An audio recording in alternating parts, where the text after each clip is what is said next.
Hi friends, అందరికీ నమస్తే. Welcome back to wisdom share 1969 cooking videos. ఈరోజు మనము ఈ వీడియోలో తోటకూర రైస్ని ఎలా తయారు చేసుకోవాలో చూద్దాము. ముందుగా ఒక బౌల్ తీసుకొని దీంట్లో ఒక డబ్బా బియ్యాన్ని పోసుకొని కొన్ని నీళ్లు పోసి శుభ్రంగా 3 సార్లు వాష్ చేసుకోవాలి.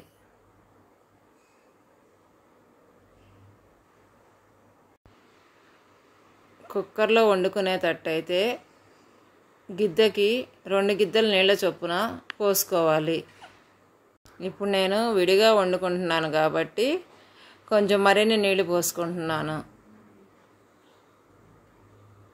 ఇప్పుడు మూత పెట్టేసి ఒక అరగంట సేపు నానబెట్టుకోవాలి. బియ్యం అనేది ఎంత బాగా నానితే అంత బాగా అన్నం ఒదుగవుతుంది. నానబెట్టకపోయినా కూడా పర్వాలేదు. అన్నం ఉడికేలోపు ఈ తోటకూర మొత్తాన్ని కూడా శుభ్రంగా వాష్ చేసుకోవడం అయిపోయిన తరువాత ఒక మిక్సీ జార్ తీసుకొని ఈ మిక్సీ జార్లో మనం వాష్ చేసిన తోటకూర మొత్తాన్ని కూడా వేసి ఒక 7-8 పచ్చిమిర్చీలను చిన్న ముక్కలుగా కట్ చేసుకొని వేసి మూత పెట్టి గ్రైండ్ చేసుకోవాలి.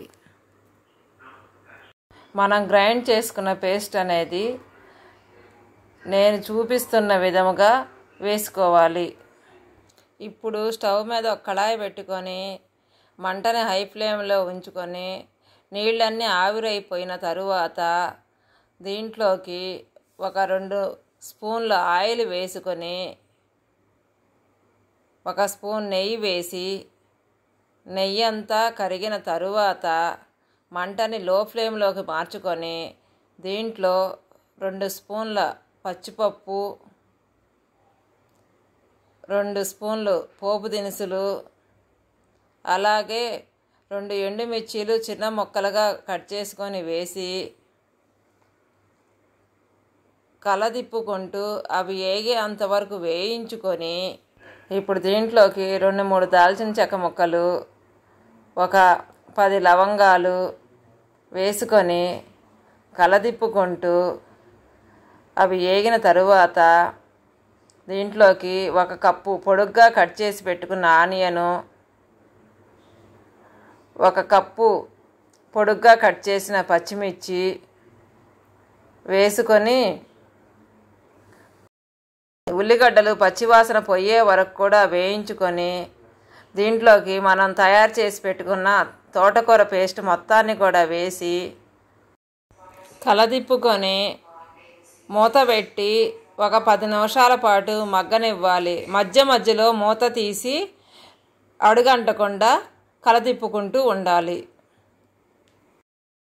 ఈ మిశ్రమం కొంచెం మగ్గిన తరువాత దీంట్లోకి 1 స్పూను అల్లం వెల్లుల్లి పేస్టు, తగినంత సాల్టు, 1 స్పూను కారం, 1 అర స్పూను యాలక్కాయ పౌడరు, 1 అర స్పూను ఇంగువ, 1 2 రెబ్బలు కరివేపాకు కూడా వేసి బాగా కలదిప్పుకొని ఈ మిశ్రమం అంతా కూడా పచ్చి వాసన పోయే అంతవరకు కూడా మగ్గించుకోవాలి. ఇప్పుడు ఈ మిశ్రమం అంతా మగ్గిన తరువాత దీంట్లోకి 1 అర స్పూను పసుపు కూడా వేసి బాగా కలదిప్పుకొని దీంట్లోకి మరలా కొంచెం తాలింపు పెట్టుకుందాం. తాలింపు కోసం 1 గంట తీసుకొని దాంట్లో 1 స్పూన్ నెయ్యి వేసుకొని నెయ్యి అంతా కరిగిన తరువాత ఒక 15-20 జీడిపప్పు కూడా వేసి వేయించుకొని వేగిన తరువాత స్టవ్ ఆపేసుకుందాం. ఇప్పుడు ఒక బేషన్ తీసుకొని దీంట్లోకి మనం వండుకున్న అన్నం మొత్తాన్ని కూడా వేసుకొని గడ్డలు లేకుండా కలుపుకొని మనం వేయించి పెట్టుకున్న తోటకూర పేస్ట్ మొత్తాన్ని కూడా వేసుకొని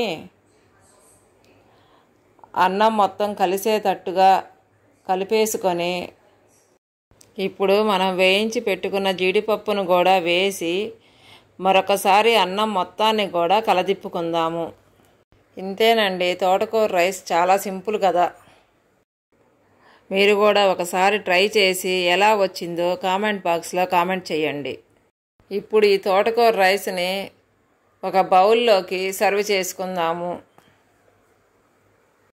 థ్యాంక్ యూ ఫర్ వాచింగ్. మీకు మా వీడియో నచ్చినట్టయితే please like, share, subscribe and click the bell icon.